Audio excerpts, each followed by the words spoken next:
Toyota Hilux. So push start installation with remote start. Version 2 itong kinabit natin. May kasama ng mobile application to, and then makaka-receive kayo ng dalawang key fob na Toyota. Tapos naglagay din tayo ng ignition start delay para mag 8 seconds delay muna siya before siya mag-start. Kapag nawala na yung mga airbag sensor dun sa cluster, tsaka siya mag-start. Okay? So dito sa app, pwede na kayo mag-lock. Yan. Pwede na rin kayo mag-unlock. Yan. Pwede na rin kayo mag-car finder na, for example, nalimutan nyo saan ba na nakapark yung kotse nyo. Pindutin nyo lang tong car finder button sa app. Tutunog-tunog yung kotse nyo. Tapos hanapin nyo na yung tunog. Baka makita nyo yung kotse nyo. Okay? Tapos sa mga iOS users, meron na rin tayong voice command. Hold nyo lang to.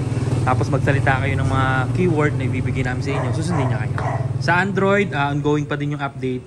We're still waiting sa announcement kung kailan siya lalabas. Okay? So start natin. Press nyo lang dito. Tapos start up.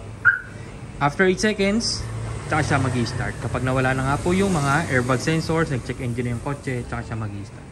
Okay? So free naman yun guys. No charge. Okay? So sabi nila mas maganda sa yun sa mga diesel. Pero kayo bahala.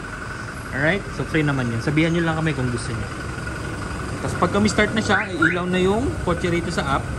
Headlight tsaka brake light kasi umiikot, indicating na naka-start na talaga yung makina. Tapos kapag lumapit na kayo sa kotse, automatic unlock na yan. Sasakay na lang kayo para paanda rin siya. Okay? Tapos pakita ko si push start button. Kinabit natin. Ito yung button na kinabit natin guys. Abang natin nilagay para OEM style siya. Okay? Pag aksidente po na pindot, hindi yan mamamatay. Unlike sa push start ng kasa na mamatay. Ito hindi. Okay? Then matic transmission, park lagi, tsaka handbrake. Kapag naka-driver, naka-reverse, never nyo siyang mapapay-start. Ganun po siya kasi. Okay? Tapos, pag tumapak kayo ng brake, kahit hindi pa kayo maalis, auto-lock lahat ng doors. And then even naka-andar, pwede ka mag-unlock. Yan. Pwede ka mag-lock sa mobile app or sa key fob. Okay? So yung key fob natin, same lang naman ang mobile app yun. Yung mga pwede nyo gawin sa key fob, pwede nyo rin gawin sa mobile app natin. Ang kagandahan lang na may mobile application, if ever mawala yung mga key fobs nyo during the travel, or masyado kayong burara, nawala, nasira, joke lang. May backup kayo na pwede nyo rin tong install sa ibang devices nyo, basta iOS or Android devices. And we will give you an account naman para makalagin kayo sa app para magamit nyo. Okay? Tapos pwede rin kayo magpatay dito sa app. Lagyan nyo lang yung password to confirm. Pero para mas madali, dito lang kayo pumatay sa button. Apak brake, isang pindot, patay na yan. And then automatic unlock din lahat ng doors. Kasi mamamatay na rin yung kotse rito sa app. Indicating na nakapatay na talaga yung makina. Okay?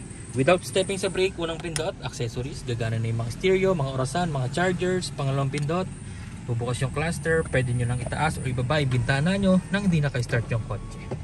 Okay? And then pangatlo, patay. So typical push start button kung paano siya gumana. Pag gustong start, apak sa brake, isang pindot. Then kung saan na yung mag-ignition start delay after 8 seconds kapag nawala na yung airbag sensors, tsaka siya mag-i-start. Okay? Yeah.